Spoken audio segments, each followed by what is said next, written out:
जय हिंद सभी को। चलिए हम लोग अपनी क्लास को आगे कंटिन्यू करते हैं। लास्ट टर्न हम लोग पढ़ रहे थे पादप जगत का वर्गीकरण। पादप जगत के वर्गीकरण में हम लोगों ने डाइवर्जन किया था, यानी डिवाइडेशन क्लासिफिकेशन हम लोग पढ़ रहे थे एकलर का, जबकि हमने बताया था सबसे पहला टिप्पो ने दिया था 1942 में। एकलर के बारे में हम लोग पढ़ रहे थे और एकलर के बारे में हम लोग सारे डिवाइडेशन पादप जगत का पढ़ रहे थे, जिसमें हम लोगों ने काफी लंबा टॉपिक कवर भी कर लिया था। कल का वीडियो जिन लोगों ने ना देखा हो वो लोग पहले कल वाला वीडियो देख लें तो उनको बेहतर समझ में आएगा आज का वीडियो। तो हम लोग क्रिप्टोगेमस और फेनरोगेमस में डिवाइड किए थे। इसके बाद क्रिप्टोगेमस 3 पार्ट में डिवाइड था, थैलोफाइटा, ब्रायोफाइटा और टेरिडोफाइटा। इसके बाद फेनरोगेमस आगे आपका टॉपिक बढ़ रहा था। कल हम लोगों ने ब्रायोफाइटा के संबंध में, थैलोफाइटा के संबंध में, ब्रायोफाइटा के संबंध में पढ़ लिया था। आज उसी के आगे कंटिन्यू करते हैं। देखिए आप लोग कतई पढ़ाई में लापरवाही मत करिएगा, क्योंकि आपका एनटीपीसी का जो हमने पहले भी बताया था, किसी भी समय आपका एडमिट कार्ड का नोटिफिकेशन या एग्जाम की डेट आपकी कभी भी जारी की जा सकती है। तो बिल्कुल भी ढीला मत करिएगा। काफी लोग अभी वीडियो देख नहीं रहे, तो उन लोगों से मेरी अपील है कि डेली का डेली वीडियो देखते जाइए, नोट्स बनाते जाइए। लास्ट में इकट्ठे वीडियो आप कभी नहीं पढ़ पाओगे, ना उसको तैयार कर पाओगे। चलिए आगे स्टार्ट करते हैं। हम लोगों का टॉपिक था पादप जगत वर्गीकरण। पादप जगत वर्गीकरण के अंतर्गत पिछले वीडियो जिन लोगों ने ना देखे हों वो लोग देख लें एक बार ध्यान से। पादप जगत वर्गीकरण, पादप जगत वर्गीकरण के बारे में हम लोग क्या क्या पढ़ चुके थे उसके बारे में आप लोग पिछले वीडियो में जाकर रिवाइज कर सकते हो। पादप जगत वर्गीकरण हम लोगों ने 2 भागों में डिवाइड कर लिया था। एक था आपका क्रिप्टोगेमस और एक था आपका फेनरोगेमस। ये हम लोगों का टॉपिक चल रहा था। इसके बाद क्रिप्टोगेमस हमने 3 पॉइंट डिवाइड किए। पहला था इसमें थैलोफाइटा, दूसरा था इसमें ब्रायोफाइटा, तीसरा था इसमें टेरिडोफाइटा। टेरिडोफाइटा के बारे में हम लोग पढ़ रहे थे कि ब्रायोफाइटा के बारे में हम लोग पढ़ चुके थे कि ब्रायोफाइटा में क्या क्या हमको याद रखना है। हमने बहुत अच्छी तरीके से एक्सप्लेन कर दिया है, इससे ज्यादा पढ़ने की जरूरत आपको नहीं है। याद रखिएगा, इतना अगर आपने तैयार कर लिया तो बायो से रिलेटेड आपको दिक्कत कभी नहीं आने वाली। इसके बाद ब्रायोफाइटा के संबंध में हमने कुछ एग्जाम्पल बताए थे। यहाँ से आज के लिए आपका एक क्वेश्चन है, शुरुआत यहीं से करते हैं। क्वेश्चन है आपके लिए, नोट कर लीजिएगा। क्वेश्चन का जवाब कमेंट बॉक्स पे चाहिए हमें, कमेंट बॉक्स पे करिएगा। आपका एक कोयले का एक कोयला है जिसे आप पीट कोयले के नाम से जानते हैं। कल आपकी केमिस्ट्री की क्लास है, याद रखिएगा। पिछले टर्न वाला जो भी है सब रिवाइज कर लीजिएगा। तो क्वेश्चन है आपका, पीट कोयला किस ब्रायोफाइटा पादप से प्राप्त होता है? एक पादप है ब्रायोफाइटा वर्ग का, उसका नाम कल हमने बताया था आपको। आपको ये बताना है ब्रायोफाइटा वर्ग के किस पादप से पीट कोयला प्राप्त किया जाता है। क्वेश्चन नोट कर लीजिएगा, ब्रायोफाइटा वर्ग के किस पादप से पीट कोयला प्राप्त किया जाता है। अब यहाँ से 2 क्वेश्चन सबसे पहले आप नोट कर लीजिएगा, इसके बाद शुरुआत करते हैं। पहला क्वेश्चन ये है कि अगर आपसे कभी क्वेश्चन पूछ लिया जाए कि जिन पादपों में पुष्प नहीं होता वे किस नाम से जाने जाते हैं, तो आप क्या आंसर करेंगे? तो याद रखिएगा, जिन पादपों में, कल भी हमने बताया था, जिन पादपों में पुष्प नहीं होते या नहीं पाए जाते उन्हें क्या कहा जाता है? बताइएगा, बता चुके हैं। उन्हें कहा जाता है क्रिप्टोगेमस। क्रिप्टोगेमस। और जिन पादपों में पुष्प पाए जाएंगे, क्वेश्चन नंबर 2 अलग से नोट कर लेना। जिन पादपों में, ये पूछा गया क्वेश्चन, पुष्प पाए जाते हैं उन्हें क्या कहा जाएगा? तो उन्हें फेनरोगेमस कहा जाता है। फेनरोगेमस कहा जाता है। ये अलग से भी नोट कर लेना, कल तो हम बता ही चुके थे आपको। जिनमें पुष्प होंगे वो फेनरोगेमस और जिनमें पुष्प नहीं होंगे वो क्रिप्टोगेमस। क्रिप्टोगेमस के बारे में हम लोग 2 टॉपिक क्लियर कर चुके हैं, थैलोफाइटा, ब्रायोफाइटा। आज हम लोगों का टॉपिक होगा टेरिडोफाइटा। टेरिडोफाइटा से स्टार्ट करते हैं। क्वेश्चन का आंसर कमेंट बॉक्स पे बताइएगा, गलत बताओगे हम सही करके बता देंगे आपको। अगर कोई पेंडिंग क्वेश्चन हो आपका तो आप तुरंत हमें मैसेज करिएगा व्हाट्सएप नंबर पे, हम आपको कमेंट बॉक्स पे उसका आंसर बता देंगे जो भी पेंडिंग क्वेश्चन हो। तो आज हम लोगों का टॉपिक हमने जैसा कि बताया, टॉपिक है टेरिडोफाइटा। हेडिंग डाल दीजिएगा, टेरिडोफाइटा।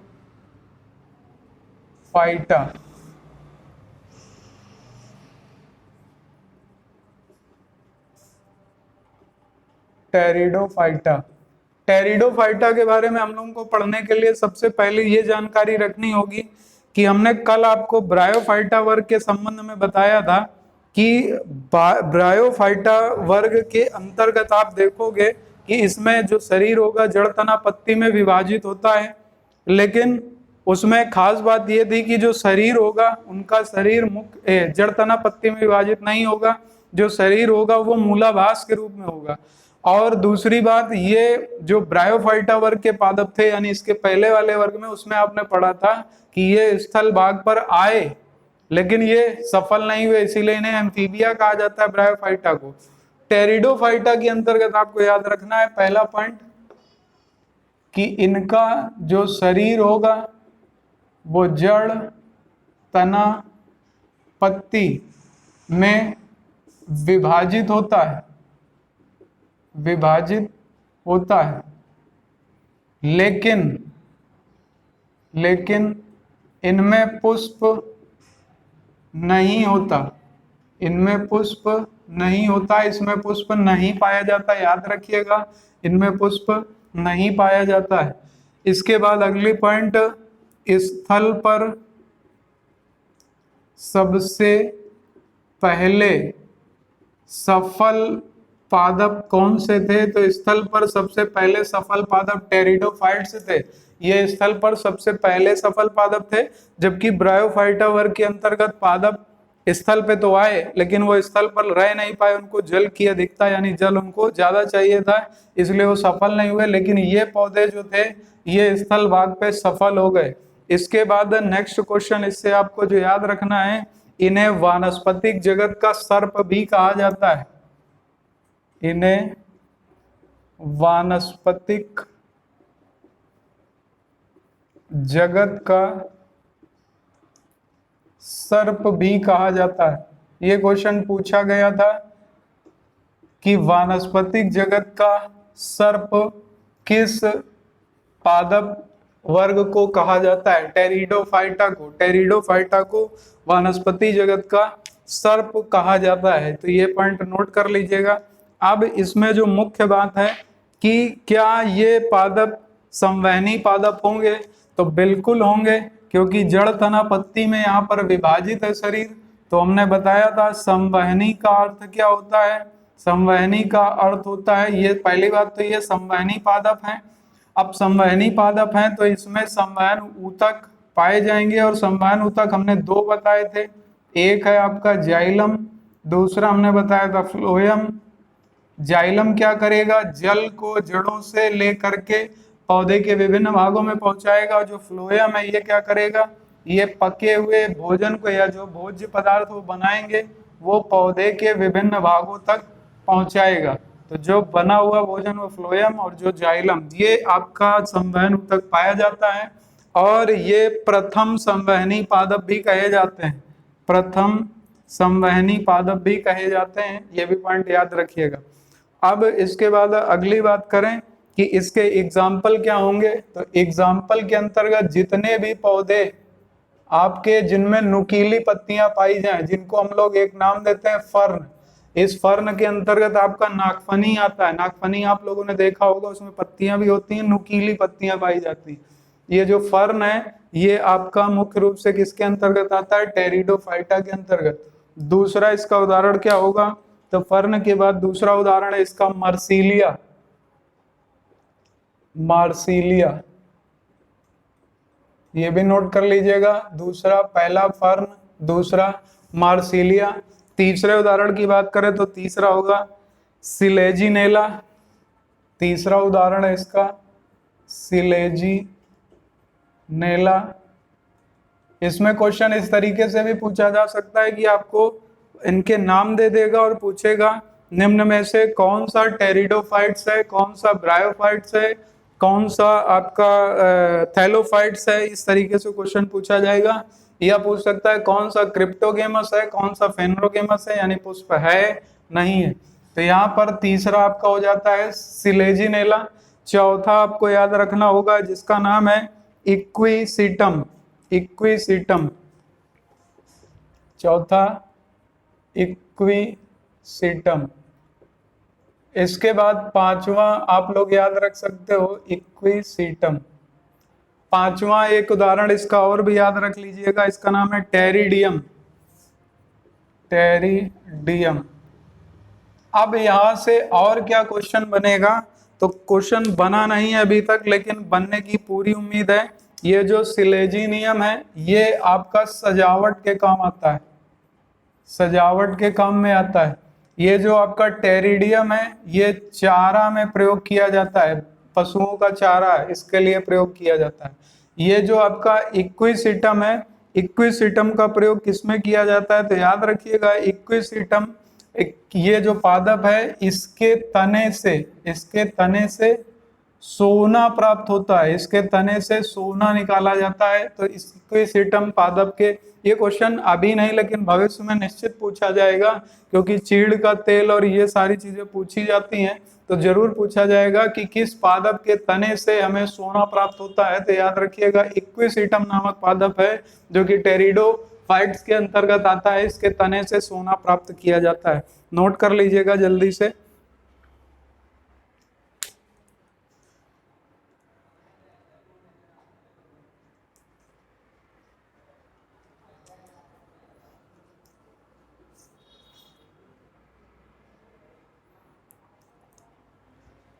इसके बाद अब हम लोग ये टॉपिक यानी क्रिप्टोगेमस का टॉपिक कंप्लीट कर चुके हैं। अब चलते हैं फेनरोगेमस में।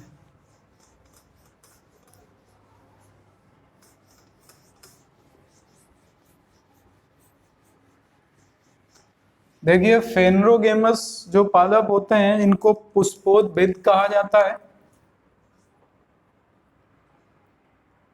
फेनरोगेमस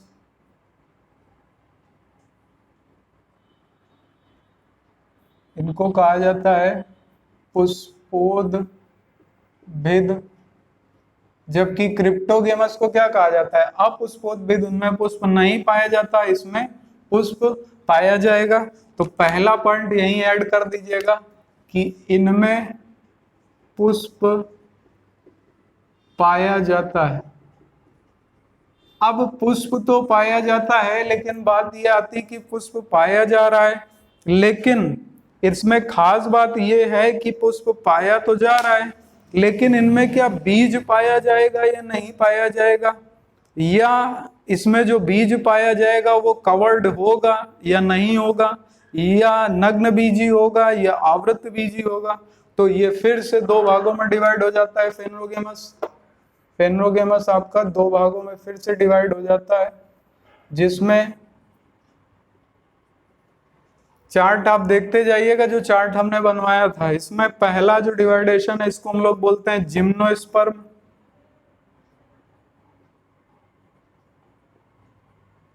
जिम्नोस्पर्म। दूसरे को बोलते हैं एंजियोस्पर्म।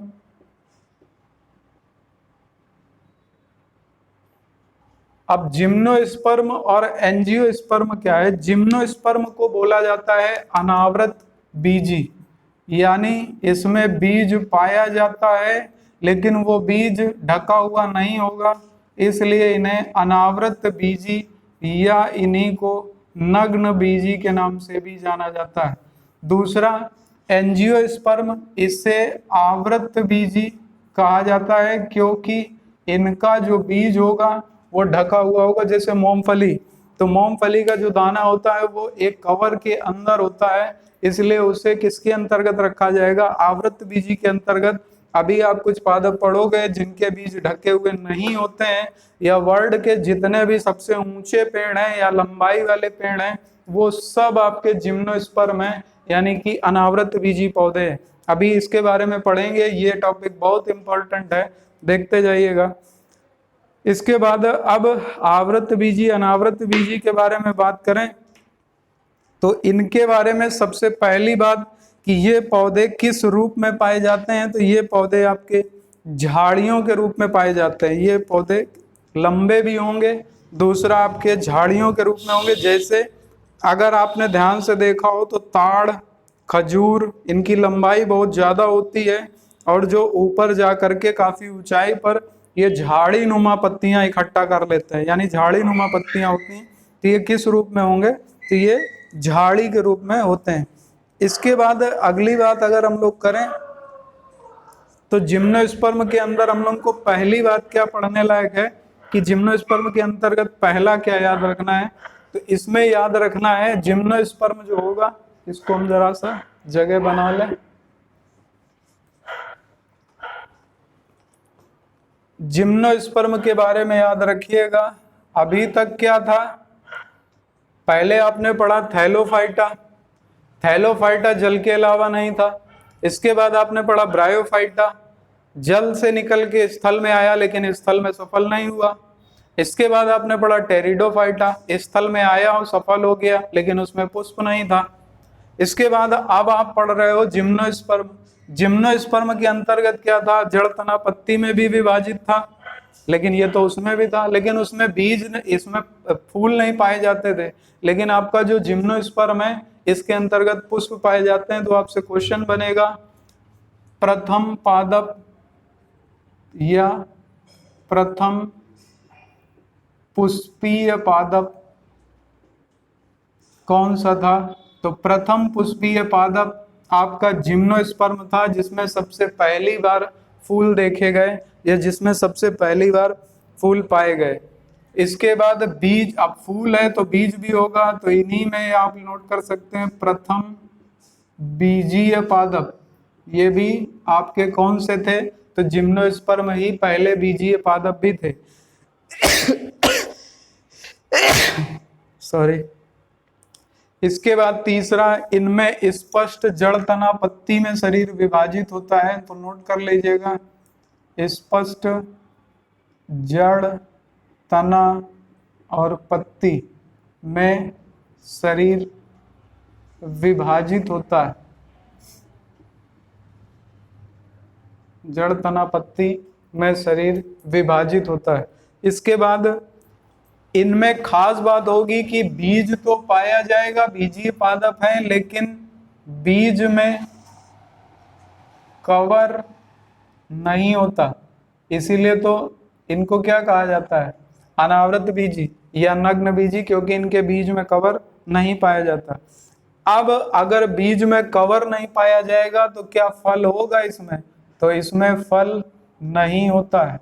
याद रखिएगा, इनमें फल नहीं पाया जाता है। फल पाया भी जाएगा तो वो फल अनावृत बीजी के रूप में होगा। मोस्टली कुछ को छोड़ करके बाकी जितने भी पेड़ हैं उन सभी में फल नहीं लगते, क्योंकि ये अनावृत बीजी होते हैं। अब नेक्स्ट बात कर लें कि इसके उदाहरण क्या क्या होंगे जो कि सबसे ज्यादा इंपॉर्टेंट है। आप जरा उदाहरण इसके देखते हैं। एग्जाम्पल पहला एग्जाम्पल इसका आप नोट कर सकते हैं, मेटा सिकोया। मेटा सिकोया, इसे सिकोया के नाम से भी लिखा जाता है। मेटा सिकोया को सिकोया भी बहुत जगह लिख देते हैं। यह विश्व का सबसे ऊंचा पेड़ है। यह विश्व का सबसे ऊंचा पेड़ है, मेटा सिकोया। कई बार क्वेश्चन पूछा गया, विश्व का सबसे ऊंचा पेड़ मेटा सिकोया। दूसरा, इसमें आप क्रिसमस ट्री भी आपका जिम्नोस्पर्म है, यानी नग्न बीजी है। तीसरा, अच्छा, क्रिसमस ट्री का साइंटिफिक नेम क्या है, ये क्रिसमस ट्री तो बोल दिया जाता है, लेकिन इसका रियल नेम क्या है बताइए। क्रिसमस ट्री का रियल नेम क्या है? इसका रियल नेम है एरोकेसिया। याद रखिएगा, इसका रियल नेम है एरोकेसिया। एरोकेसिया के नाम से इसे जाना जाता है। इसके बाद तीसरा, तीसरा आपको याद रखना है चीड़। तीसरा है चीड़। अब चीड़ के बारे में क्या क्या याद रखना है? चीड़ से बहुत से क्वेश्चन पूछे गए, जैसे चीड़ की जो लकड़ी होती है इससे माचिस की तीली भी बनाई जाती है। माचिस की तीली बनाई जाती है। दूसरा, चीड़ के बारे में एक क्वेश्चन बनता है कि हमें तारपीन का तेल किससे प्राप्त होता है? तो याद रखिएगा, तारपीन का तेल, तारपीन का तेल चीड़ के वृक्ष से ही प्राप्त किया जाता है। इसके बाद तीसरा अगर बात करें इसके बीज के संबंध में, तो इसमें जो बीज पाया जाता है इस बीज को क्या कहा जाता है? तो याद रखिएगा, इसके बीज को सुखा करके चिलगोजा प्राप्त होता है। चिलगोजा इसी चीड़ के बीज को कहा जाता है। तो चिलगोजा किससे प्राप्त होता है? चीड़ के पेड़ से। और ये चीड़ का बीज होता है जिसे सुखा करके चिलगोजा प्राप्त किया जाता है। इसे जिम्नोस्पर्म का मेवा के नाम से भी जानते हैं। चिलगोजा को जिम्नोस्पर्म का मेवा भी कहा जाता है। नोट कर लीजिएगा, जिम्नोस्पर्म का मेवा भी कहा जाता है चीड़ को। इसके बाद अगली बात करें तो चौथा उदाहरण आप नोट कर सकते हो, देवदार। इसकी लंबाई के लिए ही से जाना जाता है, भारत में ये पाया जाता है। इससे सैंड्रस ऑयल, सैंड्रस ऑयल प्राप्त होता है। जबकि तारपीन का तेल किससे प्राप्त होता है? चीड़ के पेड़ से। सैंड्रस ऑयल किससे प्राप्त होता है? तो याद रखिएगा, ये प्राप्त होता है आपका देवदार के पेड़ से। इसके बाद अगला क्वेश्चन आपसे पूछा जा सकता है, इसके उदाहरण में एक और नोट कर लीजिएगा। पांचवा उदाहरण इधर हम लिखे दे रहे हैं, एग्जाम्पल नंबर 5। ये है आपका साइकस। साइकस, साइकस के बारे में हम पहले भी बहुत अच्छी तरीके से आपको बता चुके हैं। साइकस वो पेड़ है जिसके तने से स्टार्च निकाला जाता है। इसके तने से, साइकस के तने से स्टार्च प्राप्त किया जाता है। इस स्टार्च से ही आपका भोज्य पदार्थ एक बनता है जिसे आप साबूदाना कहते हैं। तो साबूदाना किससे प्राप्त होता है? साइकस के पौधे से। साइकस एक जिम्नोस्पर्म है, इसके बारे में कई बार क्वेश्चन पूछा गया है। इसे साबूदाना प्राप्त किया जाता है, इसी कारण इसे सागोपाम भी कहा जाता है। सागोपाम। तो सागोपाम के नाम से किसे जानते हैं? साइकस को। ये काफी इंपॉर्टेंट क्वेश्चन है, इनमें से एक भी आप जो है मिस मत करिएगा। नोट कर लीजिए जल्दी से।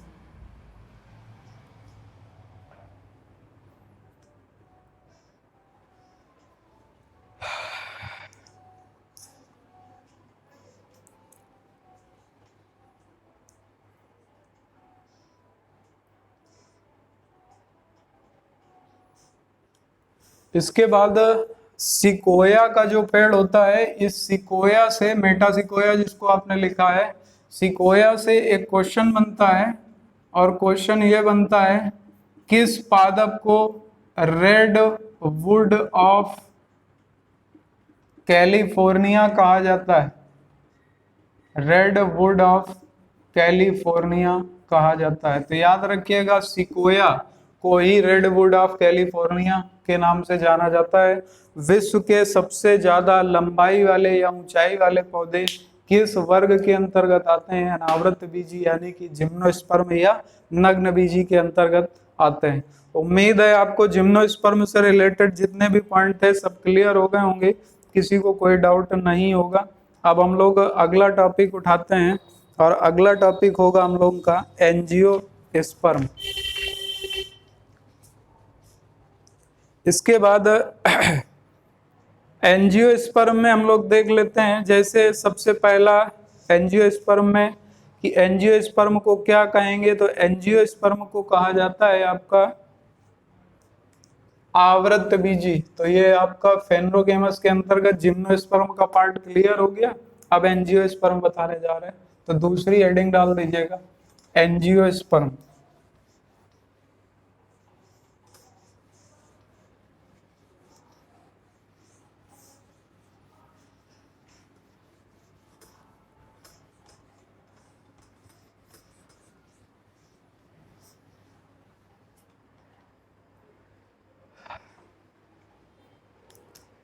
तो पहला इसका हम लोग कंप्लीट कर चुके हैं, जिसको हम लोगों ने नाम दिया था जिम्नोस्पर्म। ये आपका यानी अनावृत बीजी, ये आपका कंप्लीट हुआ। अब दूसरा टॉपिक लेते हैं एंजियोस्पर्म या आवृत बीजी। आवृत बीजी के अंतर्गत सबसे पहली चीज, बाकी तो सब इसी की तरीके होगा, अंतर क्या आता है? अंतर सिर्फ आता है कि जो इसमें बीज होगा, बीज ढका हुआ होता है या बीज कवर होता है, बीज के ऊपर एक कवर पाया जाता है, यानी बीज ढके हुए होते हैं। बीज ढके हुए होने की दो श्रेणियां यहाँ से विभाजित हो जाती हैं कि इसमें बीज जो है वो किसके अंतर्गत होगा, तो बीज जो पाया जाएगा मोस्टली फल के अंदर पाया जाएगा, फल के अंदर होता है बीज। दूसरी बात, या आप बोल सकते हो कि जो बीज होगा वो कवर्ड होगा, यानी कि ढका हुआ होगा। एक मुख्य बात जो हमें जाननी है कि आवृत बीजी की जब बात हम करेंगे, तो आवृत बीजी के भी दो तरीके हो जाते हैं। दो तरीके कैसे हो जाते हैं?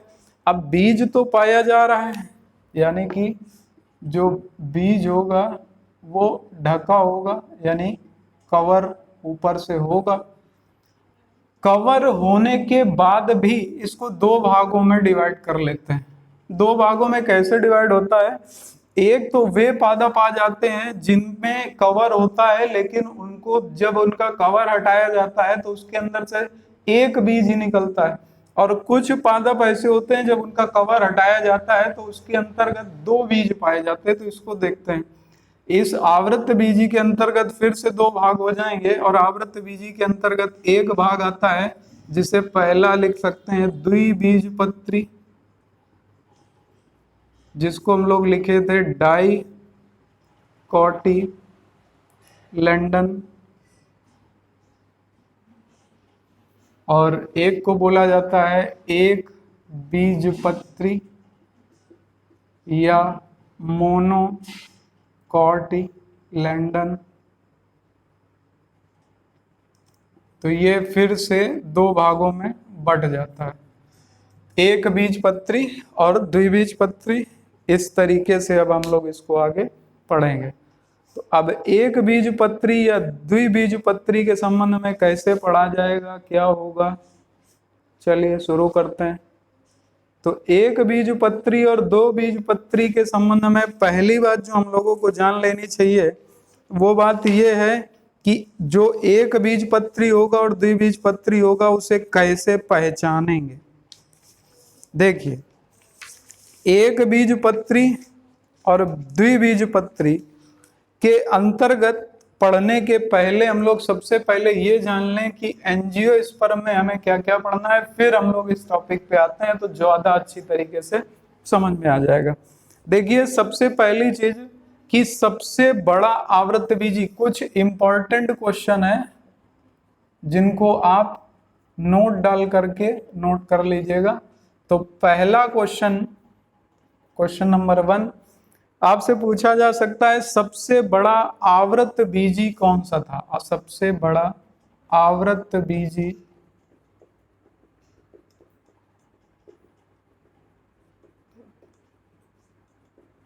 सबसे बड़ा आवृत बीजी है, सबसे छोटा आवृत बीजी है।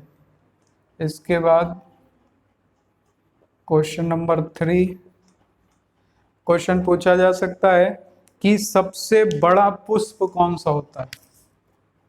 सबसे बड़ा पुष्प कौन सा है। इसके बाद आपसे क्वेश्चन पूछा जा सकता है कि सबसे छोटा पुष्प कौन सा है। सबसे छोटा पुष्प कौन सा है। इसके बाद आपसे क्वेश्चन पूछा जा सकता है, ये क्वेश्चन आ चुके हैं, आपको खुद ही मिले होंगे, मैं बताने की जरूरत नहीं। सबसे बड़ा बीज कौन सा है। सबसे बड़ा बीज कौन सा है। इसके बाद क्वेश्चन नंबर 6, सबसे छोटा बीज किसका है। सबसे छोटा बीज किसका है। तो ये आपके कुछ 6 क्वेश्चन हैं जो कि कई बार परीक्षा में मूव करते रहते हैं, जीके के तरीके ही पूछ लिए जाते हैं, बायो की तो दूर की बात, जीके के रूप में ही पूछ लेते हैं। तो इसको पहले देख लेते हैं।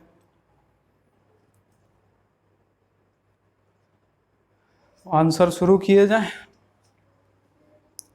देखिए सबसे पहला क्वेश्चन दिया है, सबसे बड़ा आवृत्त बीजी।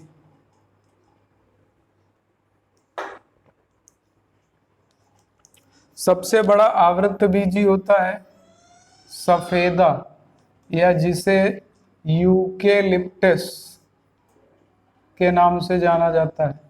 सबसे बड़ा आवृत्त बीजी सफेदा या यूकेलिप्टस। सबसे छोटा आवृत्त बीजी इसे लेमना कहा जाता है। लेमना सबसे छोटा आवृत्त बीजी है। इसके बाद सबसे बड़ा पुष्प कौन सा है, तो आप सब लोग जानते ही होंगे, रेफ्लेसिया। रेफ्लेसिया ये सबसे बड़ा पुष्प है। सबसे छोटा पुष्प कौन सा है, तो इसका नाम है वुल्फिया। वुल्फिया। इसके बाद सबसे बड़ा बीज तो ये होता है, इसे कहा जाता है डबल कोकोनट। डबल कोकोनट ये सबसे बड़ा बीज होता है, डबल कोकोनट, या जिसे लोडोसिया के नाम से भी जाना जाता है। लोडोसिया, लोडोसिया के नाम से भी जाना जाता है। इसके बाद सबसे छोटा बीज ये होता है आर्किड का। सबसे छोटा बीज आर्किड का। ये क्वेश्चन कई बार आए, इनको नोट कर लीजिएगा। फिर हम लोग आपका आगे स्टार्ट करें।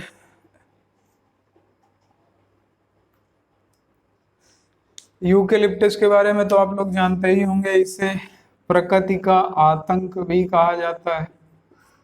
प्रकृति का आतंकवादी या आतंक, इसी को कहा जाता है यूकेलिप्टस या सफेदा को। सबसे पहली बात जब इसको विकसित किया गया था तो ये सोचकर विकसित किया गया था कि इसे नम भूमि वाले क्षेत्रों में लगाया जाएगा, जिससे दलदली भूमि समाप्त करने में यानी नम भूमि को खत्म करने में आसानी होगी। लेकिन बाद में देखा गया कि जब इसे लगाया गया, लोगों ने इसे व्यापारिक दृष्टि से अपने रहने वाले क्षेत्रों में या सूखे क्षेत्रों में लगाना शुरू कर दिया। तो ये कई स्क्वायर फीट एरिया का, यानी काफी लंबे एरिया का जो पानी है, जो आपका जिसको बोलते हैं आप पीने योग्य पानी, या आप बोल सकते हैं कि खेतों की नमी, तो ये क्या करता है, काफी स्क्वायर फीट एरिया की नमी को खत्म कर देता है। अगर ये किसी भी एक जगह पर लगा दिया जाए तो उसके आसपास के क्षेत्र का पूरा पानी पी करके खत्म कर देगा, क्योंकि ये सबसे तेजी से बढ़ने वाला पौधा भी है, सबसे तेजी से ये विकसित होता है और पूरा पानी पी करके खत्म कर देता है। इसलिए इसे प्रकृति के आतंक के नाम से भी जाना जाता है। तो यहाँ तक आपको बात समझ में आ गई होगी, मेरी समझ में कोई डाउट नहीं होगा किसी को। नोट कर लिया सबने? किसी को कोई डाउट है? अगर हो तो बताइएगा।